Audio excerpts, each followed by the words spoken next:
자, 막전 막후 막전 토크 시작하도록 하겠습니다. 자, 아직까지 본 방송 전이고요. 댓글로 특검 얘기도 많이 나오고 있고. 자, 일단은 전국민 재난지원금 이름 좀 바꿨어요. 방역지원금 해서 내년 1월 달에 주기로 했는데 좀 반대하는 경우도 꽤 많은 것 같아요. 강행합니까? 일단은 뭐 정부가 난색을 표했다는 지점은 정부라기보다는 이제 홍남기 기재부 부총리가 이제 가장 반대를 했고, 사실은 홍남기 부총리 같은 경우는 이제 재정 상황이 뭐 녹록치 않다라고 얘기를 해서 한 번도 제대로 찬성한 적은 사실 없었습니다. 네. 냉정하게 따지면은.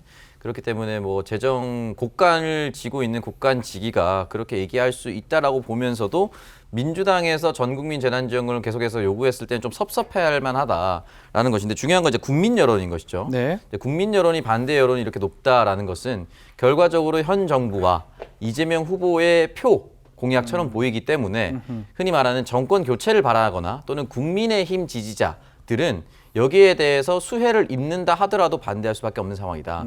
그러니까 이 부분에 대해서는 뭐 정책적 영향보다는 아마 선거와 투표와 관련된 지지자들 영향이 좀 큰 부분이 있다라고 저는 생각이 이른바 좀 듭니다. 포퓰리즘, 그러니까 표를 받기 위해서 하는데 우리는 안 찍어줄 거니까 이것도 싫다. 이렇게 연결될 거라 이런 말씀이네요. 그러니까 반대 성향의 투표 성향은 돈 받으면 좋아할까나? 당연하죠. 사람이니까. 그래서 사람인지를 어쨌든 소비할 수 있는 부분이 네. 사실 안 쓰던 걸 쓰게끔 만드는 것보다는 결과적으로는 생활 가계라는 것이 네. 기본적으로 뭐 식비라든지 지출해야 되는 부분이 있습니다.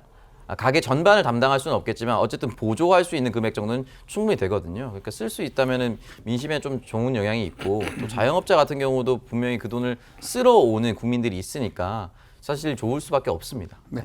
그 60% 정도 반대한다고 지금 나오고 있는데 네. 그럼에도 강행을 하는 게 표 때문이다. 그러니까 이게 60% 반대하는 국민들이 뭐 포퓰리즘이다, 정치적인 책략이다 이런 건데, 제일 큰 거는 이게 약간 대장동에서 도망가려고 약간 비싼 티켓 끄는 거 아닌가, 아하. 그런 느낌을 좀 줘요. 이게 몇 조 써가지고 사람들의 관심을 돌리려고 하는 거 아닌가. 그러다 보니까 사실 우리 국민들 여야를 막론하고 그래도 뭐 재난지원금 주는 거에 대해서 이렇게까지 부정적이었던 적은 잘 없었거든요. 그래서 네. 그런 게 좀 놀라운 점이고, 그리고 내놓는 타이밍이나 이런 것들이 조금 약간 생뚱맞은 타이밍인 것도 있었고, 이제는 집권 여당의 경선 후보가 아니라 대선 후보시잖아요. 네. 본 후보신데 뭔가 정부랑 삐그덕거리는 모양새. 아까 방금 홍남기 부총리 말씀하셨지만 홍남기 부총리 말고도 김부겸 총리도 대놓고 네. 반대를 하고 있고, 이러다 보니까 조금 전체적으로 모양새가 좋지 않다. 그러다 보니까 어떤 의도나 또 예산이 이미 편성되어 있는 지금의 타이밍, 정부와의 호흡, 이런 면에서 많은 국민들이 좀 그다지 호응하지 않고 있다. 그렇게 보고 윤석열 후보는 50조 준대요. 네, 50조 큰 돈이죠. 근데 그러니까 이것도 똑같은 포퓰리즘 아니냐. 사실 이재명 후보님 입에서 이렇게 포퓰리즘이라는 단어가 나오니까 굉장히 재미있기도 하던데, 저는 이렇게 봐요. 뭐 좋은 포퓰리즘, 나쁜 포퓰리즘이 있는 건 아니지만 이것도 포퓰리즘 일종이라면 일종이겠죠. 근데 저는 손실 보상을 하는 거에는 좀 통 크게 썼으면 좋겠어요. 네. 그러니까 우리나라가 보면 약간 늘 국가적인 재난이 있을 때 국민들의 희생을 요구해요. 막 금모으기 하는 그런 느낌의 나라인데, 최근에 우리 그 코로나19 때문에, 방역 지침 때문에 뭐 식당 하시던 분들, 뭐 여행사 하시던 분들 손해 얼마나 많이 봤습니까? 그래서 우리 공동체 안전을 위해서 손해를 보신 분들한테는 좀 두텁게 좀 하는 것도 좋다. 왜냐하면 그래야지만 나중에 뭔가 국가적인 재난이 있을 때 네. 내가 일단 손해를 보더라도 나중에 우리 공동체가 나를 위해서 보상을 해주겠구나, 그런 신뢰를 가질 수 있으니까 상대적으로 이렇게 돈 쓰는 거는 저는 좀 낫다고 봅니다. 그러면 질문 드리고 싶은 게, 만약에 지금 윤석열 후보가 50조를 쓰겠다라고 대통령이 되면 말씀을 하셨으니까, 만약에 여야 대타협을 통해서 지금 바로 쓰자라고 하면 합의해 줄 생각이 있는 건가요? 그건 뭐 제가 윤석열은 아닙니다만은 근데 저는 정말로, 왜냐하면 지금 자영업자분들이 네. 힘드시잖아요. 네, 맞습니다. 그러니까 저는 빠른 지급에 합의한다고 하고, 이게 이제 보편 지급이 아니라 정말 어려운 분들을 두텁게 돕자라고 하면 여야가 충분히 타협할 수 있는 부분이 있다고 생각합니다. 같이 타협을 해가지고 근데 만나서 뭐 좀 이런 얘기 좀 하면 좋긴 좋을 것 같긴 한데요. 근데 별로 안 친해 보이시더라고요. 윤석열 후보가 뭐 성남에서 재판할 때 많이 봤습니다 하니까 저는 기억 안 납니다, 이렇게 또 이재명 후보께서 그 하시고. 재판을 성남에 전에 사실은 성남시장에 했으니까 뭐 그런 의미에서 얘기했던 것 같은데. 아마 성남에서 변호사 할 때 음. 그때 뭐 이렇게 봤다 뭐 이런 취지로 얘기하신 것 같아요. 저도 뭐 예. 법정에서 뭐 이렇게 만난 사람 기억을 정확하기는 좀 어려운데 어쨌든 그 말 했는데 또 모르겠는데요. 뭐 이렇게 답변을 하더라고요. 예. 네. 좋습니다. 자, 국민의힘 얘기부터 좀 해보죠. 피선거권 연령 18세로 한다. 그러니까 선거권과 피선권을 맞춰준다 이 말이거든요. 뭐 대통령은 이제 헌법상에는 어렵지만 뭐 국회의원이나 예컨대 지자체장은 가능하잖아요. 이거 당론으로 발의를 한다고 하는데 통과가 되겠습니까? 아 이거 뭐 민주당도 엄청 흔쾌히 송영길 대표께서 그 행사장에서 아마 이렇게 막 동그라미 손으로 하시고 그랬던 것 같은데 그 네. 동그라미가 그 동그라미인지 아닌지는 잘 모르겠습니다. 뭐 하트라고 한 사람들도 있고 요새 네. 예, 송영길 대표께서 이준석 대표를 되게 막 이렇게 예뻐하시는 것 같더라고요. 근데 이게 사실은 정의당의 아젠다예요. 그 제일 열심히 추구했던 거는 정의당이고 저도 몇 달 전에 그 정의당, 민주당, 국민의힘 합동으로 청년 정치인 모여가지고 막 18세로 낮추자 막 이런 거 국회에서 하는 거 하고 갔다 왔는데 저는 이거는 뭐 되게 의미 있고 그렇죠. 이준석 대표가 좋은 타이밍에 좋은 아젠다를 던진 거라서 민주당에서도 전혀 반대할 리가 없기 때문에 당연히 통과되지 않을까 싶습니다. 뭐 사실은 선거권도 18세잖아요. 네네. 그러면 그 사람이 출마도 할 자유가 있는 거 아닙니까? 오창석 씨는 좀 일찍 출마해봤는데. 네네. 저가 이제 만 29세에 음. 출마를 했었는데 선거권을 하향 조정을 해야만 어렸을 때부터 정치적으로 성장할 수 있는 길이 열립니다. 네. 그러니까 예를 들어서 매번 이런 이야기 나오면은 해외는 30대 장관이 나왔다. 뭐 이런 얘기 많이 하지 않습니까? 30대 총리, 40대 총리. 마크롱 뭐 39세. 네, 뭐 그런 식으로 올로프 팔메도 있고요. 뉴질랜드 대통령, 총리도 예. 있고 다 많은데 사례는 굉장히 많은데 중요한 건 그 사람들이 벼락 출세한 게 아니에요. 그러니까 예를 들어서 만 15세부터 정당 활동을 해서 30세가 되면 뭐 흔히 말하는 속칭이긴 하지만 정치짬이 한 15년 이상 됩니다. 네. 30대만 되더라도. 그렇기 때문에 만 18세로 하향 조정을 한다면 만 18세부터 비례대표 등록이 바로 되죠. 네. 그런 식으로 하면은 그 이전부터 정치적으로 숙련을 하려고 하는 사람들이 많이 생겨날 겁니다. 그리고 숙련을 하려고 한다면은 그 또래에 있는 공약을 또 수렴할 수가 있는 것이죠. 네. 그렇기 때문에 저는 논의한다면 충분히 가능하다고 봅니다. 그리고 만약에 뭐 제 생각이긴 한데 18세가 나왔다고 가정했을 때 안 네. 뽑으면 되잖아요. 만약에 이상하면 능력이 안 뽑으면 부족하거나. 되죠. 그럼요. 그리고 능력이 있으면 뽑히는 거고. 그러니까 그러니까 이게 정말 그 뭐 뽑는 유권자들이 여기는 꼭 30세가 돼야 된다 하면 최소한 그 이상만 선출이 되겠죠. 네, 그러니까 이제 유권자의 판단에 늘 그렇죠. 유권자의 판단에 맡기는 것이고요. 네. 제가 뭐 어리다는 이유로 큰 가점을 받기보다는 뭐 거의 더블 스코어 이상으로 지지 않았습니까? 귀여움 받았던 거예요. 네, 제가. 국민들이 다 현명합니다. 누나나 형들한테 귀여움 받았던 뽑지 않아야 될 사람은 절대 안 뽑습니다. 네, 그렇기 때문에 이 부분 좀 논의가 좀 진지하게 됐으면 좋겠고 20몇 프로 뽑은 사람들은 항상 감사합니다. 우리 사구을의 주민 22,328분 감사합니다. 그러면 저는 이거 뭐 더블 스코어 정도만 돼도 좋겠습니다. 그 말 얘기를 듣는데 갑자기 눈이 촉촉해지네. 그 피선거권이 낮아지면 네. 그 대통령 선거에 출마할 수 있는 나이도 만 40세로 정해져 있잖아요. 네. 나중에는 궁극적으로 이것도 좀 낮아질 수 있겠네요. 그건 헌법을 바꿔야 되니까요. 그러니까요. 낮춰야 될 것 같아요. 그게 헌법을 저도 바꿔야 많은 되니까. 나라들에 있는 줄 알았는데 저도 뭐 정의당 이런 쪽에서 얘기 들어서 아는 거지만 그런 게 있는 나라가 거의 없대요. 아니 많은 것 같은데. 아, 많아요? 이탈리아 같은 50세더라고요. 이탈리아도 50세요. 정확하진 않습니다. 거기 특이하네. 대본 없는 걸 정확하게 할 수는 없기 때문에. 근데 거의 있는 데가 아니 많진 않지만 꽤 많은 나라가 있는 그래요? 걸로 제가 찾아서 댓글 주세요. 네, 이탈리아는 이게 50세로 알고 있습니다. 나이를 뭐 하향 조정하거나 이러면은 네. 아무나 대통령 출마해서 난잡해진다라고 하는데요. 아무나 국민들이 뽑지 않습니다. 안 뽑아주죠. 그러니까 결국 다당제 우리나라 다당제거든요. 틀 자체가 네. 다당제의 틀을 너무 쉽게 만들어주면 어떤 얘기를 하냐면 군소 정당이 난립해서 투표가 혼탁해진다라고 했는데 그렇지 않아요. 우리나라 비례대표 이번에 명단 2020년 4월 보면은 10몇 개 훨씬 넘습니다. 엄청 그런데 많죠. 국민들이 다 알아서 이게 현명하게 판단하시거든요. 네. 거기 막 옛날 한나라당 이런 것도 있어요. 맞아요. 한나라당, 새누리당 막 이런 것들. 네, 그렇기 때문에 핵나라당도 있더라고요. 아 핵나라당이요? 핵나라당. 야, 핵꿀잼이네요. 예. 네. 뭐 진짜 찾아보십시오. 핵나라당이 이번에 출마해가지고 뭐 의석은 못 가져갔지만 별의별 정당이 다 있습니다. 자, 출마 얘기를 해서 그런데 종로에도 이번에 선거가 열리죠. 원희룡 지사 얘기가 나왔어요. 이준석 대표도 환영한다 했는데 김준희 기자님, 예. 원희룡 어떻게 원희룡 앞으로 뭐 합니까? 할 일 많죠. 아, 대장동. 그렇네요. 제가 그 말한 것은 일단 가능합니까? 여의도 들어가는 거?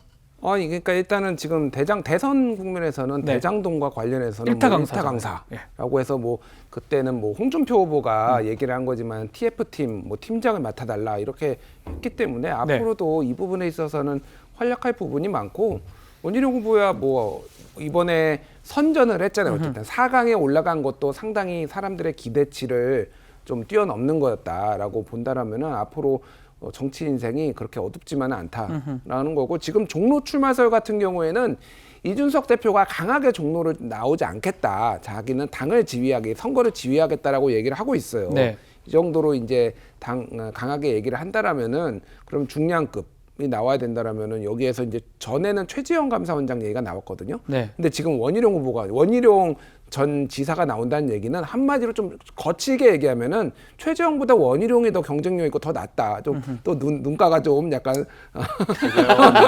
후보님도 또 예, 축축해지고 둘을 계신데 그렇게 사람들이 국민의힘 내부에서도 본다라는 거예요. 아, 그런 거 아닙니까? 최재형 그러니까. 후보는 뭐예요? 저도 잘 모르겠습니다. 예, 예. 알겠습니다. 아, 홍준표 후보 캠프에 단식에 앉아 계셨어요. 홍준표 후보가 없는데. 아 거기서 진짜 열심히 하셨어요. 막 전국 각지를 이렇게 다니면서 그래서 2030 남성 지지를 또 굉장히 많이 확보하셨더라고요. 근데 이게 또 근데 선거가 또 냉혹하니까 이게 원래 같으면 종로나 서초 이런 거를 고민하시지 않았을까 싶은데 홍준표 후보가 됐다면 근데 지금 상황에서는 아마 쉽지는 않지 않을까 일단 그렇게 보입니다. 아, 쉽진 않을 것이다. 좋습니다. 예. 뭐 선거 보궐선거 서초동, 서초갑 그리고 서초갑이죠. 그리고 종로 그것도 미니 대선급이 되지 않을까 생각이 듭니다. 자, 본격적인 방송 이제 시작하도록 하겠습니다. 네. 네, 하나, 둘, 셋.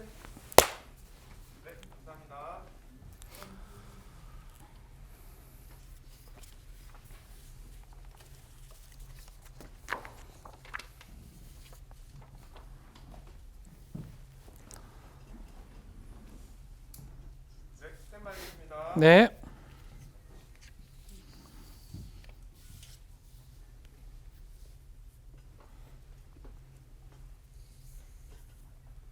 뉴스의 이면을 꿰뚫어보는 본격 속마음 정치 토크쇼 뉴스 코멘터리 막전 막후의 박지훈입니다.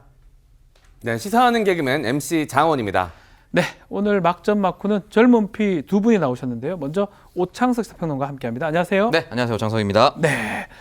자, 그리고 또 한 분의 젊은 피입니다. 천하람 국민의힘 전남 순천갑 당협위원장 함께합니다. 안녕하십니까? 예, 안녕하십니까? 천하입니다. 네. 자, 윤석열 후보 지지율이 좀 많이 올랐던 모양새입니다. 그럼에도 불구하고 홍준표 의원을 지지했던 2030 반발이 꽤 있습니다.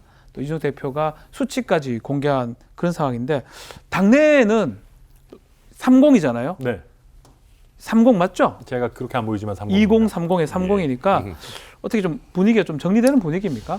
이게 원래는 빨리 정리되려면 될 수도 있는 문제인데요. 네. 그 김재원 최고위원이 뭐 탈당한 게 40명밖에 안 된다. 아, 그 얘기. 입당한 게 예. 더 많다. 막 이런 식으로 하니까 오히려 탈당하려는 2030들에게 약간 장작을 넣어주고 있는 그런 형국이라서 이게 빨리 좀 마무리될지는 조금 지켜봐야 될 것 같고요. 네. 저는 여기서 이제 민주당도 마찬가지고 저희 국민의힘도 마찬가지고 그 소위 말하는 50대 이상의 뭐 기득권, 뭐 중진들 같은 경우에 2030의 소중함을 충분히 못 느끼고 있다라는 생각이 들어요. 그러니까 2030은 잡기가 너무 어려워요. 원래 저희 국민의힘이 이준석 대표가 당선되기 전에는 2030 비율이 정말 택도 없이 낮았습니다. 네. 그나마 이준석 대표가 당선되고 이렇게 전당대회 열풍 있고 하면서 2030들의 좀 관심을 많이 받고 있는 건데 이분들은 제가 말씀드리지만 당에 막 그렇게까지 충성하는 분들이 아니에요. 아하. 본인들이 봤을 때 이게 합당하지 않다라고 하면 언제든지 떠날 수 있는 분들인데 여기다 대고 이분들이 무슨 뭐 원래부터 역선택하러 들어왔다, 뭐 첩자다, 막 이런 식의 얘기를 하니까 더 이거는 2030 당원들을 무시하는 처사다. 자극하는 것이다. 네, 맞습니다. 그래서 이런 걸 실제로 좀 떠났을 것이다. 그것 때문에. 네, 이런 걸 좀 자제해야 되고요. 이준석 뭐 대표나 저희 청년 최고위원인 김용태 최고위원이나 뭐 미약하지만 저 같은 사람 몇 명 빼고는 이거에 대해서 심각성을 좀 별로 못 느끼고 있는 것 같아서 그게 오히려 더 심각한 점이다. 그게 더 심각할 것이다. 네. 그리고 막전 막후의 든든한 팩트체커 김준일 뉴스톱 기자 자리했습니다. 예, 안녕하세요. 네, 안녕하십니까. 자, 이재명 또 윤석열 이재명 후보로 여야 대권 주자가 확정이 됐습니다. 자, 본격적인 대선 레이스가 시작이 됐는데요. 1대1 구도가 구축이 되면서 이번 한 주 여론조사의 향방에 많은 이들이 촉각을 곤두세웠습니다. 특히 중도 또 2030의 마음이 어디로 향하느냐, 이게 참 중요했고 이목이 집중이 됐는데, 한 주간의 민심의 향방을 살펴보고 또 이를 통해서 후보 두 사람이 풀어야 할 과제 짚어보도록 하겠습니다. 자, 윤석열 후보 지지율이 선출 직후에 많이 올라갔어요. 경선에서는 민심이 좀 약하고 당심 위주였다라고 평가가 지배적인데, 이걸 이제 이른바 컨벤션 효과라고 봐야 됩니까, 김준 기자? 컨벤션 효과가 있었다고 봐야죠. 네. 그러니까 지금 여론조사가 너무 많이 쏟아져가지고 이거를 다 소개해드릴 수는 없는데, 네. 이를테면 뭐 TBS KSOI, SBS 넥스트 리서치, KBS 한국 리서치, 뭐 YTN 리얼미터, 뭐 문화일보 엠브레인 퍼블릭 뭐 이런 데들이 막 쏟아냈어요. 한 10개가 네. 넘는데 대충 중요한 것만 말씀을 드리면은 윤석열 후보가 지는 게 단 하나도 없습니다. 예, 일단은 가장 특징적인 다 거고 이긴다. 예. 다 네. 이긴다. 그리고 대부분이 오차범위 밖에서 있다라는 거예요. 그래서 제일 적은 게 이제 SBS 넥스트 리서치나 아니면 뭐 다른 건데, 이게 좀 적은 폭이 4%포인트고요. 네. 많으면 한 15%포인트까지 나옵니다. 이게 ARS가 좀 많이 나와요. 그리고 전화 면접은 좀 적게 나옵니다. 중도층이나 무응답층이 포함이 되다 보니까 아무래도 그런 걸 감안을 해도 이거는 분명히 컨벤션 효과가 있었고, 언제까지 지속될지는 모르겠으나 상당히 상승세고, 생각보다 이탈이 많기는 했지만 네. 홍준표 지지자가 그래도 엄청 다 빠져나가지는 않았다. 네. 이렇게 볼 수가 있을 것 같아요. 자, 오창석 평론가한테 이거 질문해 볼게요. 이 컨벤션 효과, 이른바 컨벤션 효과, 얼만큼 갈 것 같습니까? 뭐 한 주간은 특별한 이슈가 없으면 그대로 갈 가능성이 높고, 민주당 입장에서는 이게 2주 이상 가는 것을 경계해야 될 겁니다. 아하. 왜냐하면 이렇게 표 차이가 많이 벌어지면 예전에 2007년 대선 당시에 이명박 후보와 정동영 후보 표 차이가 처음부터 심하게 났습니다. 많이 났죠. 그럼 어떻게 됐냐면은 민주당 후보를 지지하는 사람들이 이거 내가 투표해도 안 되겠네 라고 하면서 대거 이탈층이 발생합니다. 그러면 나중에 여론을 수렴하려고 한다 하더라도 쉽지 않거든요. 네. 그렇기 때문에 적어도 2주 또는 11월 말까지는 어느 정도의 반전의 계기를 마련해야 된다라는 생각이 들고, 하나 꼭 말씀드리고 싶은 것이, 사실 이번 선거 민생 선거라고 많이 하지 않습니까? 경제 살리겠다는 얘기는 누구나 할 수 있거든요. 네. 그러면 경제 살리는 핵심이 뭔가? 결국 저는 상승 욕구라고 표현하고 싶습니다. 상승 욕구. 그러니까 민주당에서는 지금 뭐 초과 이익을 환수하겠다, 그런 법안을 제정하잖아요. 네. 그런 민생이랑 사실 저는 상관이 없다고 봅니다. 아하. 어떻게 하면 내가 돈을 모았을 때 내 집 한 채를 마련할 수 있을까? 그러니까 가능성을 열어두는 선거가 돼야 되거든요. 근데 지금 누군가에게 잘못한 것을 징벌하겠다라는 법안을 낸다? 이거 내년 대선과 아무 의미 없습니다. 그러니까 일반 국민이 내가 무언가를 했을 때 얻어낼 수 있는 가능성, 그 상승 욕구를 자극할 수 있는 공약을 이제부터는 좀 내야만 한다, 그런 생각이 듭니다. 자, 천하람 당협위원장, 네. 올해 가길 바라죠.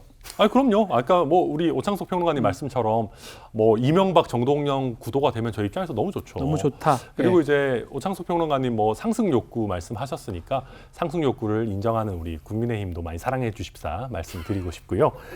미소를 장당 짓고 있는. 네, 좋습니다. 근데 예. 이제 이 컨벤션 효과를 또 낙관할 수는 없습니다. 지금 이 상대적으로 컨벤션 효과가 나타나는 것이, 야권 지지층 같은 경우는 정권 교체의 열망 자체가 굉장히 강해요. 네. 그러다 보니까 뭐 윤석열 후보보다도 일단 이재명 후보를 찍어서는 안 되겠다라는 부분을 결집이 분명히 있는 거기 때문에 이걸 그대로 끌고 갈 수 있느냐는, 그렇다고 하더라도 나름대로 대선은 뭐 심판만 하는 게 아니고 미래 비전을 보여줘야 되는 그런 거기 때문에, 그렇죠. 윤석열 후보도 경선 때 여러 가지 부침이 있었습니다만은 본 후보가 됐으니까 이제 조금 더 좀 단도리를 잘해서 차근차근 나아가는 모습을 보여줘야 된다 봅니다. 네, 아까 단속이겠죠. 예, 단속. 단속. 네, 죄송합니다. 그 오창석 평론가가 얘기했던 그 네. 상승 욕구를 좀 이해해야 된다라는 표현이 좀 와닿는 게, 제가 이제 제 나이 또래 혹은 제 후배들이 있는 단톡방이 여러 개가 있는데 거기 정치 이야기를 전혀 안 합니다. 근데 최근에 딱 하나 올라온 게 있었어요. 이재명 후보의 가상자산 조세 아하. 미루겠다. 예. 이 이야기는 좀 이슈가 되더라고요. 그러면서 좀 긍정적인 이야기가 좀 오고 가는 걸 보면서, 누구나 자기 자산 모으고 싶어하고 그러네요. 들고 싶어하는 건 본능 아니겠습니까? 그 본능을 지금껏 민주당은 조금 외면했던 것 같은 느낌이 있어요. 네. 그걸 좀 제대로 바라봐야 되지 않을까, 민주당과 민주당 후보는, 이런 생각이 좀 들긴 했었습니다. 네. 네. 자, 그리고 이제 이 국민의힘 입장에서는 원팀이 좀 난항입니다. 네. 홍준표 의원이 이 경선이 끝나고 난 다음에 뭐 깨끗이 승복하는 모습을 보이긴 했지만 이후에 이번 대선은 비리 의혹 대선이다. 그러면서 선대위에 불참을 선언했습니다. 지금 어떻게 흘러가고 있는 겁니까? 참 홍준표 의원은 참 솔직하신 분인 것 같아요. 예, 그리고 이게 캐릭터 때문인지 몰라도 국민의힘에 그렇게 큰 타격은 없는 것 같습니다. 그러니까 예를 들면 비교를 해보자면 네. 똑같이 당대표를 하셨잖아요. 이낙연 대표님도 당대표를 하셨는데 이낙연 대표님이 이랬으면 뭔가 진짜 뒤집어졌을 것 같아요. 그러니까 이낙연 대표님은 뭔가 이렇게 엄격하고 이렇게 근엄하시고 진지하신 그런 면이 있다 보니까 선다구사를 이렇게 하실 것 같고 안 하면 큰일 날 것 같은데 홍준표 후보님은 왠지 자기 고집을 하시더라도 뭔가 크게 임팩트가 그러니까 크게 이렇게 이상하지 않은 그런 사랑스러운 캐릭터를 갖고 계신 것 같다. 그리고 지금 당장 당에서도 일단 초기 여론조사 상에서 컨벤션 효과가 어쨌거나 나오고 있고 홍준표 후보가 선대위에 합류 안 한다고 해서 야권 지지층이 흔들리는 모습을 보여주지 않기 때문에 지금 당 내에서도 전반적인 분위기는 괜히 억지로 홍준표 후보님 막 이렇게 해가지고 뭐 서른 의원님처럼 되느니 그냥 시간을 좀 드리자 이런 분위기가 지배적인 것 같습니다. 자, 여론조사를 좀 더 들여다봐야 될 것 같습니다. 윤석열 후보가 20대 지지율도 뭐 크게 상승한 걸로 보입니다. 조금 차이는 있지만 이재명 후보보다 2배 앞선 곳도 있는 것 같고요. 그렇다면 홍준표 의원을 지지했던 2030이 윤석열한테로 이동했다. 이렇게 볼 수 있는 겁니까? 일단 그 JTBC가 네. 좀 재밌는 조사를 했어요. 그러니까 2번을 조사를 했습니다. 한 번은 그 민주당 경선이 끝난 다음에 이낙연 지지층이 어디로 가는가. 네. 그리고 그 다음에는 국민의힘 경선이 끝나고 홍준표 지지층이 어디로 가는가를 그러니까 지지자들한테 여론조사를 한 거죠. 네. 당시에 이낙연 지지층 같은 경우에는 이재명을 찍는다라는 게 한 절반. 그리고 윤석열을 차라리 윤석열을 찍겠다라는 게 8.9%인가 그랬고요. 네. 나머지는 모름, 무응답 이렇게 나왔거든요. 그러니까 어쨌든 이재명 후보한테 머무른 게 절반 정도 됐어요. 근데 이 국민의힘에서 홍준표 지지자들한테 물어보니까 윤석열을 찍겠다가 38% 정도 네. 나왔습니다. 그러니까 그 얘기는 60% 이상은 다른 사람 찍는 거예요. 그때 그러니까 윤석열 38 그리고 이재명이 한 31 정도 나왔고요. 비슷비슷하네요. 예. 예. 그러니까 나머지가 이제 모름 무응답으로 갔어요. 그러니까 한마디로 얘기하면은 지금 이 국민의힘이 그러니까 윤석열 후보가 타격을 더 받았다. 원팀. 근데 왜 이렇게 올랐느냐? 라는 거는 지금 정권 교체에 대한 각종 여론조사를 보면은 제일 높습니다. 네. 역대급으로 높아요. 정권 교체 여론이 계속 상승하고 있거든요. 이거는 이제 대외적인 문제도 있습니다. 예를 들면은 뭐 요소수 부족 그렇죠. 사태로 인해서 네. 정권에 대한 국정 수행 지지도가 지금 굉장히 악화됐거든요. 뭐 기타 등등 이런 것들이 다 포함돼서 그렇지 2030이 많이 이탈한 것은 사실이에요. 다만 이게 이재명을 많이 갔다기보다는 지금 관망세로 중간에 돌아섰다. 가 있다. 예, 나중에 그러니까 어디로 갈지는 이게 좀 봐야 되고 그러니까 지금 양 진영이 2030 잡아야 된다라고 해서 지금 다 달려들었다. 지금 이런 상황인 거죠. 어떻게 보면 2030은 지금 중간에 좀 떠서 이제 바라보는 상황이라 봐야 되겠네요. 그렇게 볼 수도 있고요. 사실 네. 이제 굉장히 역동적인 세대라고 볼 수가 있고 네. 결과적으로 역동적이라는 것은 무엇이냐면 정당에 대한 충성도보다는 정책에 대한 충성도가 높다고 보면 됩니다. 오히려 정책이 더 필요하다. 네, 그러니까 2030의 마음을 사로잡을 수 있는 정책을 내는 후보에게 마음을 옮길 수 있다라는 것인데 다만 중요한 것은 민주당은 언제든지 가져올 수 있다라는 아니라는 생각은 버려야 됩니다. 제가 이런 비유를 들고 싶은데 네. 제가 프로야구 삼성 라이온즈 팬이거든요.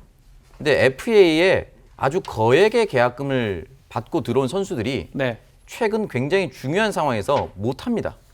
정말 죽여버리고 싶어요.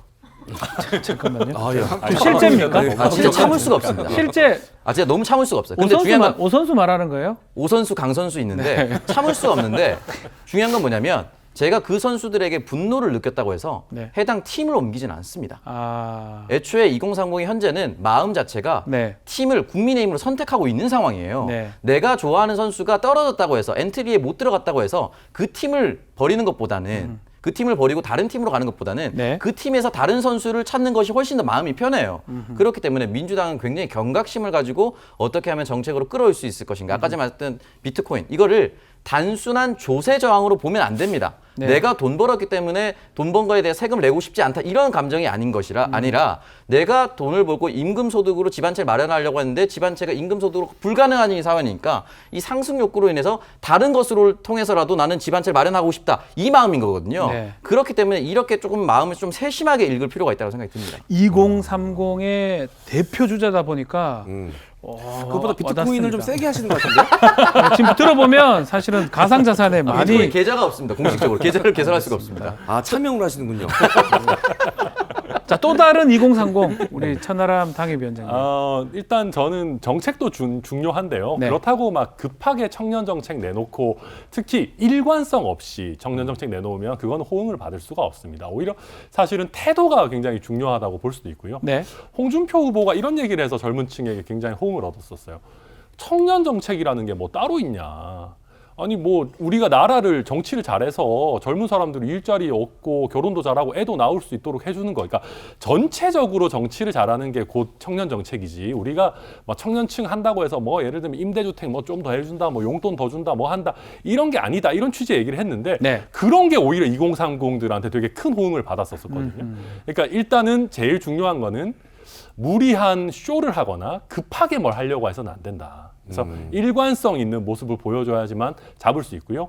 오창석 평론가의 말씀 맞는 게 사실 20대, 30대도 조금 분리해서 봐야 되는데 네. 특히 20대 같은 경우에 그중에서 남성 같은 경우에는 민주당에서 잡기가 굉장히 어려운 상황입니다. 아하. 그러니까 그 민주당의 내로남불이라든지 뭐 또 페미니즘 이슈 이런 것 때문에 국민의힘에 굳어져 있는 사람들이 상당히 많아요. 그러다 보니까 그 중에서 또 굉장히 정치 고관여층 홍준표 후보를 아주 사랑했던 분들은 지금 굉장히 마음 아파하고 있습니다만은 20대 남자 말하는 맞습니다. 거죠? 예. 있습니다만은 그 정도까지 고관여층이 아닌 분들은 어쨌거나 저쨌거나 민주당은 못 가겠다라고 하는 분들이 지금 있는 거거든요. 그러니까 2030 표심도 자세히 살펴보면 굉장히 복잡 다양하고 쪼개서 잘 살펴봐야 된다. 그래서 이 중에서 우리가 잡을 수 있는 게 누군가를 제대로 분석을 해내야 된다. 이렇게 봅니다. 이야, 이 양당이 뭔가 해법은 문제점 알고 있습니다. 해법은 조금씩 다를 것 같긴 한데 뭐 지켜보도록 하겠습니다. 네. 저는 그런데 이제 궁금한 게 정권 교체 여론이 뭐 조사마다 조금씩 다르긴 하지만 50%가 넘게 나오기도 합니다. 그렇죠, 많죠. 그런데 이 여론이 모두 윤석열 후보의 지지로 이어지진 않더라고요. 이 수치를 봤을 때 이런 차이가 발생하는 이유는 뭘까요? 알고 계신 것 같은데 네. 물어보시고 그러십니까? 천하람 변호사님 입으로 듣고 싶어서요. 네. 직접 얘기 좀 해주시죠. 예, 알겠습니다. 네. 그러니까 경선 때 보면 실제 실수들이 많았습니다. 네. 여러 가지 실수들이 있었고 그리고 이게 그 정권 교체 열망을 온전히 받아내는 것도 쉬운 일은 아닙니다. 그거는 완성된 어떤 완벽한 후보여야지만 가능한 거고요. 이 정도로 이탈표 없이 받아내고 있는 것도 저는 윤석열 후보의 내공이 있다. 그리고 그 내공이라는 게 뭐 윤석열 후보가 정치에 입문한 지가 오래되지 않았기 때문에 뭐 정치적인 내공이 크다 이런 부분보다는 갖고 있는 상징성이 굉장히 커요. 그러니까 이제 그 국민의힘 지지자들 사이에서는 반문의 어떤 상징이고 특히 또 민주당을 가장 호되게 아프게 혼내줄 수 있는 사람이다라는 이미지가 굉장히 크게 각인되어 있기 때문에 당분간 어떤 표의 결집이라든지 컨벤션 효과는 일단은 갈 것 같다. 더 올라갈 것이다. 네, 근데 요걸 뛰어넘어서 지금 사실 윤석열 후보에 대한 뭐 국민들의 기대치가 그렇게 높지 않거든요. 여기서 조금만 이제 미래 비전을 보여주고 정치적으로도 빨리 숙련되는 모습 보여주면 오히려 또 굉장히 올라갈 수 있다. 그렇게 봅니다. 더 올라갈 것이다. 요거는 되게 간단해요. 네. 한마디로 얘기하면은 야권에 윤석열만 있는 게 아니거든요. 예를 들면은 안철수도 있고 네. 심상정도 있고 네. 다 합치면 이 정도 나옵니다. 아직까지는 다 안 갔다는 거네요. 그쪽으로는. 그러니까 이제 뭐 윤석열까지는. 선거가 더 진행이 되면은 양강 후보한테 갈 수는 갈 있겠지만 것이다. 다 합치면은 사실은 이거를 넘어서요 지금은. 예. 그러니까 큰 문제는 없을 것이다. 네. 또 하나 아주 재밌는 여론조사 결과가 이 지지도가 높으면 당연히 당선 가능성도 높아야 될 것 같은데 요즘에 나오는 여론조사 결과를 보면 지지도는 높은데 당선 가능성 예측도는 좀 떨어지는 경우가 있더라고요. 이렇게 좀 반대로 가는 이유는 뭘까요? 이제 보통 10년 주기설 이런 얘기 많이 들어보셨을 겁니다. 한정당에서 서로 다른 사람이 5년, 5년씩 10년. 네. 이런 얘기를 많이 하실 텐데 일단 그거 하나가 있고요. 네. 두 번째는 이제 개인 리스크입니다. 후보자 개인 리스크. 줄여서 이제 10년 주기설 개인 리스크, 글자만 따서 이제 10개 리스크라고 이제 표현을 하고 싶은데 잠깐만요. 이 부분에 대해서 본인이 지어냈죠? 예, 예. 네, 10개 리스크. 앞뒤를 바꾸면 더 이상할 것 같아가지고요. 예. 10년 주기랑 이제 개인 리스크인데 이 개인 리스크가 어떤 게 있냐면 네. 이 사람이 공약을 발표하는데 이 사람이 공약을 다 이해하고 말하는 거 맞나? 공약을 다 진짜 알고 하는 건가? 라는 생각이 들 겁니다. 네. 그렇기 때문에 본인 스스로가 본인에 대한 공약을 설명을 잘 못하는 경우가 있었습니다. 예를 들면 주택 청약 안 해봐서 모른다. 지금 부동산 문제가 그렇게 큰데도 주택 청약 안 해봐서 모른다라고 얘기하면 어떡합니까? 그러니까 옆에서 공급 많이 하세요. 부동산 풀겠습니다라고 얘기를 한 건 들은 건 있는 것 같아. 네. 근데 본인 스스로가 정작 주택을 구해보려고 한 노력을 못 해봤으니까 주택 청약이라는 어마어마한 실수를 한 거거든요. 사실은 현 정권의 가장 큰 리스크가 부동산 문제인데 가장 중요한 부분을 놓치는 발언을 해버렸어요. 네. 이런 부분에 있어서 개인 리스크가 있고 또 사실은 흔히 말하는 철권 통치라든지 뭐 피해 복수라든지 이런 표현이랑 굉장히 걸맞는 후보입니다. 그러다 보니까 인터넷에서 어떤 밈까지 등장하냐면 윤석열 후보가 대통령이 되면 단군 왕검처럼 재정일치 사회가 될 것이다. 그러니까 모든 권한을 다 가져와서 자기 마음대로 할 것이다라는 두려움까지 가지는 겁니다. 그러니까 그렇기 때문에 이런 후보자 개인 리스크가 워낙 크다 보니까 이재명 후보 또는 민주당의 후보가 조금만 터닝할 부분만 생기면 그래도 민주당의 10년 주기설을 맞춰주고 싶다라는 심리가 기저에 있기 때문에 이 당선 가능성과 지지율이 현재 좀 다른 부분이 있다고 생각합니다. 아하. 뭔가 분석을 하시면서 이렇게 사이사이에 윤석열 후보 디스를 너무 이렇게 아, 잘 디스입니까, 이게? 넣어놓으셔가지고 쉽게론. 네. 네. 뭐 저도 약간만 반박하자면 굳이 뭐 길게는 한 건 아닌데요. 저는 이거는 이제 이재명 후보에 대한 기대감도 분명히 반영된 조사라고 봅니다. 그러니까 대장동 때문에 굉장히 움츠러들어 있지만 이재명 후보가 그래도 뭔가 한 방이지 않을까 하는 기대감도 분명히 있을 거고요. 근데 그 아까 말씀하신 뭐 윤석열 후보의 어떤 철권 피해 통치 이런 건 좀 과한 얘기신 것 같고 얘기다? 검찰총장을 했었다는 전력에서 그냥 오는 어떤 과도한 이미지 프레임 씌우기라고 저는 보이고요. 네. 사실 재밌는 것은 윤석열 후보의 공약들을 쭉 보면요. 오히려 국민의힘 지지층 사이에서는 너무 중도적인 거 아니냐 내지는 민주당 공약이랑 너무 다르지 않은 것 아니냐라는 식의 좀 의외로 중도적인 공약들이 굉장히 많이 있습니다. 그러니까 그런 것들은 뭐냐 하면 윤석열 후보 캠프가 뭐 너무 크다 뭐 이런저런 비판도 많이 받았지만 그만큼 국민의힘 진영에 있는 많은 전문가들이 붙어 있는 거는 맞거든요. 네. 그렇다 보면 여기서 분명히 조금 더 이제 윤석열 후보도 정치적인 어떤 말하는 부분이나 이런 것들이 조금 더 나아진다면 훨씬 더 설득력 있게 전달될 거라고 봅니다.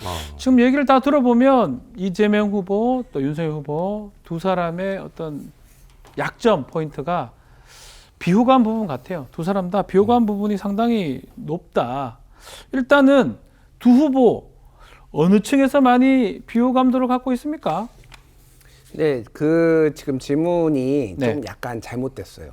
뭐 왜 잘못됐냐면은 두 후보만 그런 게 아니라 지금 출마한 사람 모두가 그럽니다. 그러네요. 네, 다 예, 그러네요. 예. 예, 예. 그러니까 SBS하고 넥스트 리서치가 조사한 네. 여론조사거든요. 지난 6월 7일, 그러니까 6, 7일에 조사를 해가지고 월요일 날 발표를 한 건데, 자, 비호감도 그냥 쭉 말씀드릴게요. 네.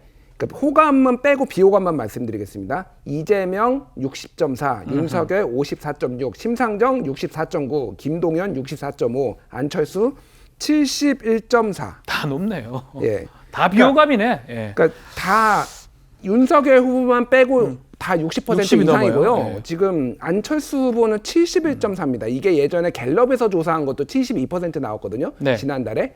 그러니까 지금 이게 뭐냐면은 정치 혐오가 극대화돼 있다. 그래서 일단은 우리 후보 아니면은 일단 다 비호감을 던지는데 그래서 보면은 심상정, 김동연, 안철수가 더 높습니다. 비호감도가. 그러니까 이거는 지지하는 폭이 작은 거예요. 그러니까 자기들이 자기 지지를 받는 게. 그러니까 이번이 지금 얼마나 약간 증오 투표 현상이 지금 벌어지고 있으면 이제 우리가 짐작을 할 수가 있는 거죠. 네. 그런데 이제 우리가 또 주목해 볼 거는 연령별 비호감도예요. 그렇죠. 거긴 달라요, 조금씩. 예, 같은 조사인데 20대 18에서 29세 이재명 71.7, 윤석열 72.8. 아, 다 싫어하네요. 막상 막합니다. 예. 두 사람 다 사실은 다 싫은 거예요. 근데 네. 그러면은 왜 윤석열 후보가 좀 더 20대 지금 뭐 여러 여론조사 더 얻느냐? 그냥 민주당이 더 싫어서 그런 거예요. 그렇죠. 예, 그러니까 당의 차이인 거다 지금.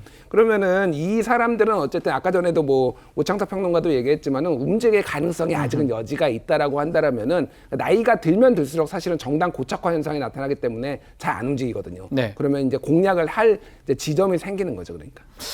자, 비호감도 들어보니까 다 비호감이네요. 그러니까 거의 다. 이게 비호감도가 높으면 오히려 투표율이 높아지지 않을까요? 네. 이게 사람들의 행동 기제 중에 좋아하는 사람 좋은 일 해주려고 하는 행동보다 나쁜 사람 막기 위해서 저놈은 무조건 떨어뜨려야 돼 이런 느낌이. 내가 저 사람 진짜 내가 잘 되는 걸 못 봐. 이게 더 행동 그런 게 기제로 봤을 사실 때 더 있긴 세거든요. 한데요. 동기부여가. 네. 그렇죠. 저희 지지층에서는 정말 이재명 후보는 안 된다, 뭐 이런 사람들 굉장히 많은데 아까 말씀하셨던 것 중에 하나 재밌었던 거는 네.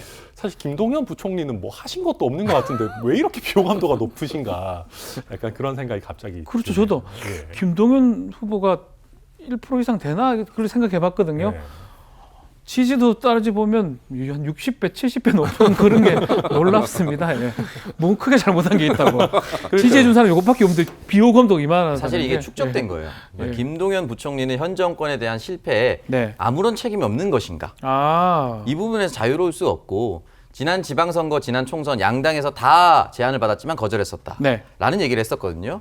그러니까 이제 독자 노선을 구축하려면 그 전부터 빠듯하게 준비를 해서 지금쯤은 뚜렷한 비전이 완성되어야 하는데 네. 지금 나온 건 책 한 권과 공무원 직무급제 도입 정도밖에 없습니다. 네. 그러다 보니까 이게 또 시대의 어젠다가 되긴 좀 어려운 것이죠. 아하. 우리나라 국민들은 피하 식별 안 되는 사람 되게 싫어하는 것 같아요. 그래서 안철수 후보가 좀 높을 수도 있을 네. 것 같기도 하고요. 자, 비호감도 얘기를 했고요. 자, 윤석열 후보로 국민의힘은 이제 정해졌습니다. 이제 선대위 꾸리는 게 첫 번째 과제인데 권성동 의원이 비서실장으로 한다고 하기도 하고요. 김종인 위원장을 쓴다 안 쓴다 얘기를 하면서 김종인 위원장은 사람 잘 써야 된다. 못 쓰면 망한다. 선대위 구성 잘 될 수 있습니까? 사실 꽤 긴 시간 삽바 싸움이 이루어질 수 있을 것 네. 같습니다. 왜냐하면 지금 초기 지지율이 굉장히 잘 나오고 있기 때문에 아마 내심 꼭 김종인 위원장을 모시고 와야 되나라고 생각하는 분들도 그 윤석열 캠프에 있었던 분들 중에 계실 것 같아요. 그럴 것 같아요. 왜냐하면 김종인 위원장 오시면 좀 사실은 이렇게 좀 괴팍하시거든요. 그냥 오신 적은 없죠. 어디 가도. 그냥 안 오시죠. 안 간다고 계속 가다가 나 그런데 또 중간에도 이제 자기 말 안 듣고 이러면은 이제 또 그만한다 그러시고. 예, 그러시고 그러니까 전권을 잡아요. 왜냐하면은 약간 물론 제가 그 입장이라도 그런 건 있을 것 같아요. 본인이 완벽하게 통제되지 않는 선거는 괜히 했다가 지고 나면 욕만 먹으니까. 대표적으로 지난번 미래통합당 총선이 있었거든요. 네. 그때 황교안 대표가 공천까지 다 끝내놓고 막판에 도저히 안 될 것 같으니까 김종인 위원장 모셔왔는데 그렇게 하게 되면 효과가 없다. 이거를 없다. 이제 본인이 알고 계신 거고. 그러니까 김종인 위원장에 대해서 권성동 이제 비서실장이죠. 권성동 의원이 정권을 요구하신 바는 없다 이런 얘기했지만 그거는 사실은 김종인 위원장을 모셔오려면 깔고 가는 거거든요. 네. 근데 권성동 그 의원이 이 김종인 위원장과 합의를 해야 되는 거 아니냐 이런 질문을 받았을 때 합의까지는 필요 없다. 최종 결정은 후보가 하는 거다. 김종인 위원장과는 협의를 하겠다. 이런 식으로 얘기를 했거든요. 아이, 참. 그렇다라고 보면 양쪽 다 당분간은 기싸움을 하지 않을까 이렇게 전망이 참 아다르고도 합의, 협의 약간씩 차이가 있는 것 같은데 후보가 결정하냐, 김종인 위원장이 결정하냐. 김종인 위원장 그 받아들이기 좀 어려울 것 같아. 전권을 어떻게 그러니까 김종인 일단 위원장 어떤 받았- 표현을 썼냐면 내게 확신을 줘야 한다라는 표현을 썼어요. 그러니까 결국 이 확신은 전권을 달라는 것인데 아. 저는 뭐 예를 들어서 이제 윤석열 캠프가 지금처럼 정권 교체의 지지율이 높고 후보의 지지율도 잘 나온다면 굳이 김종인 비대위원장까지 필요한가라는 생각이 좀 듭니다. 좀 자신감을 가지셨으면 좋겠어요. 솔직히 근데 캠프가 지금까지 잘 끌어왔지 않습니까? 예. 이 정치 신인으로서 정치 20몇 년 그냥 해라, 이 말이에요? 이게 쉽지 않습니다. 이 대단한 성과를 거뒀기 때문에 굳이 외부의 사람들이 필요한가? 좀 필요하지 않다고 보거든요. 그렇기 잠깐만 때문에 지금 자신감 있게 상대 진영이기 때문에 이게 제가 어떻게 해석해야 될지 본인의 바람을 얘기하지 말고요. 뚝심 있게 가져갔으면 좋겠다. 왜냐하면 선거는 아, 보통 예. 3요소가 있습니다. 네. 인물, 정책, 구도. 예. 인물, 선출이 이미 됐어요. 네. 정책 이미 만들어놨어요. 네. 구도 형성이 됐어요. 양당이 다 후보가. 할 게 없습니다. 그러면 지금은 윤석열 후보의 개인의 뚝심대로 밀어붙이는 것이 맞다라고 저는 생각하는 그러니까 거죠. 전권 줄 필요 없이 그냥 그럼요. 윤석열 후보가 이제껏 구성하는 캠프를 확장해서 구성하라. 그럼 국민의힘 또 좋은 사람들 천하람 변호사 아니니까요. 계속 웃고 있는데 어떻게 큰일 날 말씀이시죠. 상대 예? 아니, 큰일 날 저는 말씀이라는 오창석 거죠? 평론가님이 예. 정말 프로 방송인이다. 예. 어떻게 죄송합니다. 또 웃으면 안 돼서 사과 그때 사과 웃을 때 한번 아니 근데 좋았었는데. 프로 방송인이라고 하기엔 속내가 너무 보여요. 아니 진짜 예. 프로 방송인이신 게 네. 와 윤석열 캠프가 지금까지 잘 끌고 왔다는 거를 어떻게 웃지 않으시고 이렇게 잘 얘기를 하실까 하는 말씀이 또 드리고요. 왜냐하면 네네네.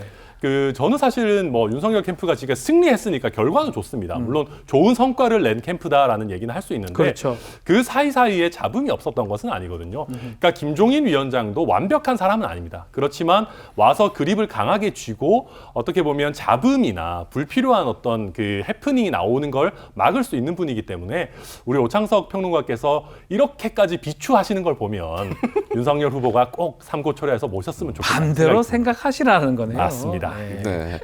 그 윤석열 후보는 지금 당장 또 가장 중요한 과제 중에 하나가 이 홍준표 후보를 지지했던 2030 표심을 자신의 표심으로 좀 가져오는 것 네. 아니겠습니까? 그래서 그런지 이제 후보로 선출된 다음 날 첫 행보가 청년의 날 행사에 참가를 했어요. 이 첫 행보 어떻게들 평가하십니까? 오마이뉴스에서 기사를 썼는데 네. 좀 많이 인용을 하겠습니다. 제목이 뭐라고 썼냐면 윤석열 중년 지지층 모여든 청년의 날 행사. 무슨 말이에요, 그게 또? 라고 했거든요. 네. 왜 이렇게 썼냐? 어허. 일단 청년의 날 행사면 청년이 주인공이 돼야 되는데 네. 그 대관한 장소에 좌석 1열부터 현직 의원뿐만 아니라 내빈들이 행사장을 모두 채웠고 아, 행사장 바깥에 20대 남녀 경호원들이 1시간 반가량 대기했다라고 기사를 썼어요. 아, 누가 주인공입니까? 약간 비꼬는 또 그런 청년이 기사 같네요. 주인공이 된 게 아니라 청년의 날 행사에 찾아온 윤석열 후보에게 줄 서기 위한 중년의 행사가 된 거예요. 이미. 공약 나온 게 있습니까? 어떤 얘기가 나왔습니까? 얘기가 나온 게 하나도 없습니다. 네. 그러나 지금처럼 청년을 만나러 간다는 이런 스킨십 자체는 굉장히 좋으니까 윤석열 캠프는 이대로 물고 나갔으면 좋겠습니다. 잠깐만요. 지금 평론인지 지금 바람인지 모르겠는데 어떻게 좀 모르겠어요. 근데 이거는 제가 팩트부터 일단 좀 바로 잡아야 되는 예, 것이 예. 이게 윤석열 캠프가 기획한 행사가 전혀 아닙니다. 아, 그러니까 청년의 날 공식 행사고요. 여기에 대해서는 송영길 대표도 참석하셨어요. 그러니까 네. 첫 줄에 앉아 있던 중년 정치인 중에 정 가운데 앉아 계셨던 분이 송영길 대표였어요. 아 한가운데? 예, 한가운데. 예, 예. 바로 옆에 또 이준석 대표도 있었고 예. 뭐 이렇게 있었고요. 그렇기 때문에 이게 이런 배치나 어떤 진행에 관해서 윤석열 대표를 탓하는 언론은 이 언론 보도 자체가 사실은 조금 사실관계가 맞지 않다라는 걸 먼저 말씀을 드리고 네.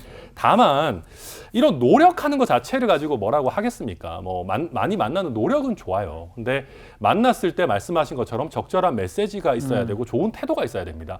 예컨대 정말 그런 상황이었다. 아니 뭐 다 중년들만 앉아 있고 바깥에 보니까 알바하는 친구들만 다 이렇게 서 있다 그랬을 때 예를 들면 윤석열 후보가 거기 이제 서 있는 사람한테 다가가서 이거 청년 행사인데 네. 청년들이 너무 고생한다. 뭐 하다못해 뭐 핫바 같은 거라도 하나 주면서 사과 어때요? 왜 그러세요 또. 아무튼 죄송합니다. 아무튼 진짜 말 한마디라도 따뜻하게. 네, 따뜻하게. 그러니까 이게 윤석열 후보 보면 검찰총장일 때에 비해서 정치인이 되고 나서 좀 딱딱해졌다라는 느낌이 들어요. 굳어 있는 부분들이 있거든요. 그러니까 좀 더 인간미가 실제로 엄청 있다고들 하더라고요. 윤석열 후보랑 원래 친했던 분들은 네. 엄청 인간미가 있다라고 하는 분이니까 그 인간미의 일부를 청년층을 위해서 좀 진정성 있게 보여주는 것부터 저는 아하. 시작해야 된다 이렇게 봅니다. 어떤 거든 사람의 마음을 잡으려면 좀 본심이라든지 이런 게 필요하지 않나. 청년의 날인데 중년 아닌가 이런 말씀을 좀 주셨습니다. 자, 윤석열 후보 얘기를 계속 하고 있는데요. 윤석열 후보 과제가 몇 가지 더 있는데 호남을 잡아야 하는 과제가 있습니다. 그래서 그간 미뤄왔던 광주에 갔는데요. 진정성 부분 먼저 한번 얘기해 주세요. 있다고 봐야 됩니까? 없죠, 지금은. 너무 늦었다는 거예요? 왜냐하면 전두환 개사가 논란이 있을 때 바로 갔어야죠. 진정성이 있었다면. 후보 선출되고 나서 굉장히 시간 텀을 두고 내려갔다는 것 자체가 네. 그 당시 호남 민심 표남 표심은 그렇게 중요하지 않다고 판단한 거 아니겠습니까? 왜냐 또 당내 경선이었고 이렇게 생각을 했다는 거죠. 네. 그러니까 만약에 이준석 당대표처럼 바로 내려갔다. 네. 라고 했다라면은 그래도 진정성 또는 내가 정말 잘못했다라고 느꼈다라고 볼 수도 있지만 시간 한참 지나서 내려갔거든요. 네. 그렇기 때문에 여기서 진정성을 보였다라고 보긴 좀 어렵고 적어도 호남에서는 전두환 씨와 관련된 긍정의 표현은 거의 금기입니다. 거의 금기인데 그걸 건드렸는데 아직 한참을 있다 내려갔다는 것 자체가 네. 적어도 호남 주민들 입장에서는 진정성 있게 받아들이기 어렵고 다만 중요한 것은 이게 진정성 있게 보이게 하는 노력은 앞으로 계속 해야 된다. 해야 된다 앞으로. 그러니까 매달 찾아 내려간다든지 호남 민심을 잡기 위해서 노력을 한다든지 이렇게 일회성에 그치면 안 된다. 앞으로 시간이 많으니까 조금 더 진정성 있는 모습을 보여달라고 말씀드리고 싶습니다. 호남에 자주 가야 되겠네요. 네, 맞습니다. 당협위원장도 하고 네, 있으니까. 그러니까 네. 순천도 좀 자주 오셨으면 좋겠고요. 네. 근데 정말 저는 뼈아픈 말씀이라고 봐요. 이건 아. 뭐 저는 솔직히 그때 바로 갔었으면 좋겠다. 저도 많은 말씀을 드렸고 약간 서글픈 마음도 좀 들었습니다. 호남의 당원이 좀 더 많았다면 네. 좀 더 빨리 오시지 않았을까. 왜냐하면 호남 당원이 많이 늘었다라고는 하지만 전체에서 차지하는 비율은 아직 그렇게 크지는 않거든요. 그래서 경선에서 목소리를 낼 수 있는 부분은 제한적인 건 맞고요. 그리고 윤석열 후보께서 결국은 그 아픔을 좀 공감하시는 게 필요해요. 그러니까 전두환을 언급하는 게, 특히 긍정적으로 언급하는 게 왜 금기겠습니까? 우리 5.18 민주화 운동이 많이 지난 것 같지만 40년밖에 안 지났거든요. 또 살아 계신 분들도 있어요. 그럼요. 예. 그때 20살이었던 분들 지금 이제 환갑밖에 안 됐습니다. 현재 진행형입니다. 현재 진행형입니다. 예. 그렇기 때문에 이게 뭐 정치적으로 뭐 논박하고 이런 문제가 아니에요. 네. 여야를 가를 문제도 아니고, 그러니까 이번 일을 계기로 뭐 그 윤석열 후보께서도 헌법 전문에도 5.18 정신을 넣겠다라고 얘기하는데 네. 그런 부분도 좀 실천했으면 좋겠고요. 그러니까 5.18 민주화 운동이 이제는 더 이상 정치적인 분쟁의 소지가 뭐 되지 않도록 여야 모두 좀 존중했으면 좋겠다 이런 네. 생각입니다. 네, 이준석 대표가 윤석열 후보가 대선에서 승리하려면 호남에서 10% 이상 득표를 해야 한다라고 이야기를 했고, 생각해보면 과거 박근혜 전 대통령도 호남에서 10%대 득표를 얻고 대통령 당선이 됐어요.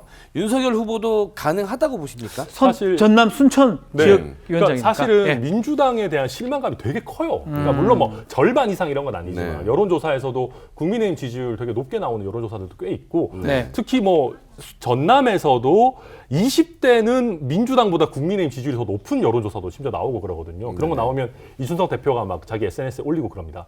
근데 아무튼 만약에 그 윤석열 후보가 저는 그 전두환 발언만 없었더라면 20% 넘기는 것도 바라볼 수 있었다고 봐요. 20%요. 네, 지금 그 광주나 전남도 민주당에 대한 뭐 반감, 먹고 살기 힘든 거에 대한 반감, 또 전남도 부동산 가격 엄청 올랐거든요. 이런 네네. 거에 대한 여러 가지 불만이 쌓여 있습니다. 그래서 이걸 분명히 국민의힘이 가져올 수 있는데 결국 그러려면 전두환 발언에 대해서 정말 좀 진심 어리게 사과하고 아하. 전남과 광주에서 이걸 좀 받아줘야 된다. 그게 된다면은 지금 상황에서는 한 15% 정도가 현실적인 목표가 아니겠느냐 이 정도로 봅니다. 큰 역할 좀 해야 되겠네요. 열심히 전남 해야죠. 순천이니까. 예. 네, 좋습니다. 자, 이재명 후보도 적극적으로 현장 행보를 하고 있는데 눈에 띄는 제안이 있어요. 윤석열 후보한테 1대1 토론하자고 제안을 했고요. 윤석열 후보는 받지는 않은 거죠. 생각해보겠다라고 얘기 정도를 했는데 김경원 대표는 뭐 그런 소리 하지 마라 이렇게 했던 것 같은데요. 네, 본인 뭐 말솜씨 현란하니까 네. 그렇다라고 얘기했는데 말솜씨로 판단하는지 깊이로 판단하는지는 국민들이 다 알고 있습니다. 네. 지난 2012년에 박근혜 후보도 토론에 굉장히 약해서 그런지 후보자 간 토론이 3번밖에 없었어요. 그러네요. 그러고 보니까. 한 나라의 대통령을 뽑는데 토론을 3번 하고 결정하면 어떡합니까? 그러니까 저는 적어도 후보자 토론이 경선 때도 10번 넘게 하셨지 않았습니까? 네. 국민의힘에? 그러면 사실은 상대 정당 후보도 10번 넘게는 해야 된다고 봅니다. 네. 각 분야별로. 적어도 우리 부처별로 행정 부처별로 한 개씩 이슈를 뽑아도 10개가 훨씬 넘어요. 그렇기 때문에 이 부분에 대해서 다양한 토론이 있었으면 좋겠고, 이재명 후보가 말을 잘하기 때문에 한다? 이재명 후보는 리스크가 없습니까? 그렇지 않습니다. 그렇기 때문에 모든 결과와 모든 과정은 국민이 보고 판단합니다. 그러니까 어떤 이슈에 대해서 누가 진짜 정확하게 이해하고 얘기를 하는지, 또 말을 하다 보면 또 부족한 부분은 무엇인지, 이건 양당 후보가 모두, 양당 후보라고 표현하지 않겠습니다. 모든 후보가 네, 모든 후보가 다 예. 국민들에게 검증을 받아야 되기 때문에 1대1이 불편하다면 사자구도 해도 돼요. 네. 그렇기 때문에 이 부분에 대해서 저는 후보자 간 토론이 좀 많았으면 좋겠고, 국민들이 그걸 보고 판단할 수 있는 검증 무대가 많았으면 좋겠습니다. 뭐 일주일마다 하는 건 좀 많기도 하지만. 그러니까 요즘 어쨌든. 근데 이게 네. 뭐 원론적으로는 좋은 얘기인데요. 네. 그러니까 이재명 후보가 지금 하고 계신 거랑 좀 모순이 돼요. 요새 이재명 후보 뭐 백브리핑도 안 한다면서요. 그 무슨 거기 그 캠프에서 아예 백브리핑 절대 안 합니다. 뭐 아하. 공식적인 메시지만 나갈 겁니다. 이렇게 하고 그런 얘기도 하셨어요. 대선 후보는 걸으면서 말을 하지 않습니다. 뭐 걸으면서 질문을 받지 않는다. 뭐 네. 이런 얘기 하셨는데 뭘 걸으면서 질문 안 받아요. 지금껏 계속 걸어 다니면서 기자들이랑 자연스럽게 네네네네. 얘기하고 그게 이재명 후보의 또 매력 포인트 중에 하나였는데, 그러니까 무슨 얘기냐면 국민들을 대신해서 질문하는 기자들의 질문도 안 받겠다고 하면서 또 야당 후보한테는 우리 국민들께 우리가 가진 생각을 많이 내비쳐 보여드려야 되니까 토론하자. 이건 약간 모순적인 태도라고 안 맞다. 보이고요. 그리고 이런 제안이나 이런 것도 약간 급해 보이고 가벼워 보이는 부분이 있어요. 그러니까 김기현 원내대표가 한 얘기가 일리가 있어요. 이 정도쯤 얘기면 갑자기 그냥 기자회견에서 툭 던지듯이 하시지 말고 좀 공식적으로 당 사이에 서로 협의가 오가거나 이래야 되는 거고요. 지금 전반적으로 보면 약간 약간 쫓아가야 된다, 대장동에서 벗어나야 된다 이런 생각 때문에 그런지 뭐 음식점 총량제 얘기했다가 뭐 불나방 얘기했다가 또 걷어들였다가 네. 재난지원금 얘기했다가 또 어디 가서는 뭐 오피스 누나 얘기했다가 막 너무 이렇게 마음이 급하신 게 보이거든요. 그래서 저는 이런 급한 상황에서 윤석열 후보를 하나의 뭐 도구로 활용하려고 하는 수단 정도밖에 안 보인다. 저는 그렇게 보입니다. 알겠습니다. 그 수단으로 볼 수밖에 없다. 회피하기 위한. 자, 지금 계속 얘기를 하고 있지만 사법 리스크가 이번 대선에서 끝까지 영향을 끼칠 것 같습니다. 아시다시피 이재명 후보는 대장동 의혹, 또 윤석열 후보는 고발 사주 등등 의혹 등이 있는데, 자, 이게 수사를 해가지고 공수처하고 검찰이 지금 달려들고 있는데 대선 전에 결과가 나고 이게 좀 변수가 될 수 있을지 김준일 기자 어떻게 보십니까? 일단 최근에 LH 네. 관련해서 그 관련자 직원들이 무죄 났잖아요. 무죄 났어요. 그 LH가 언제 터졌죠? 4월, 2월 달, 올 1월 달, 3월, 뭐 3월, 2월, 예. 3월 요때 네. 터졌잖아요. 지금 반년 죄송합니다. 이제 오늘 목 상태가 안 목이 좋아서 메이네요. 예. 예, 지금 목 감기에 걸려서 네. 반년이 더 지났어요. 그것도 수사가 더 진행돼야 되는 상황인데 네. 반년이 지났는데 이제 나온 거거든요. 그렇다고 본다라면은 이제 LH가 아니라 이 대장동도 마찬가지로 같은 부동산이고 비슷하다고 본다라면은 지금 내년 3월이거든요, 대선이. 네. 그러면은 대선 사실 넘기고 간다. 근데 이재명 후보는 검찰 수사가 미진하면은 그때 특검을 특검 받겠다라고 받을 수 있다. 뭐 이런 식으로. 그러면 검찰 수사가 언제 미진한지 판단을 하는 거냐고요. 그렇죠. 그러니까 그 시점이 지금 상황으로 보면은 대선 이유가 될 수밖에 없다라고 받아들이는 게 정상적이에요. 그러니까 한마디로 네. 특검을 안 받겠다라고 하는 게 여론이 너무 안 좋으니까 특검을 얘기를 했지만은 사실상 지금은 받을 생각이 없다라고 보는 게 오히려 합리적이다. 네. 근데 모르겠습니다. 이거는 또 이제 상황이 너무 급변하고 여야 간 합의를 통해서 변할 수는 있지만은 그렇게 해석하는 게 좀 합리적인 것 같아요. 자, 두 분이 보실 때는 이 공수처 검찰에서 지금 수사를 하고 있는데 선거 전에 뭔가 결과가 날 수 있을까요? 어떻게 보십니까? 사실 양쪽 다 어떤 이재명 후보나 윤석열 후보를 직접적으로 기소하는 정도의 성과를 내기는 어려워 보입니다. 소환. 네, 소환은 소환 가능합니까? 정도는 글쎄요, 소환도 아마 쉽지 않을 겁니다. 누가 먼저 갈 것 같아요?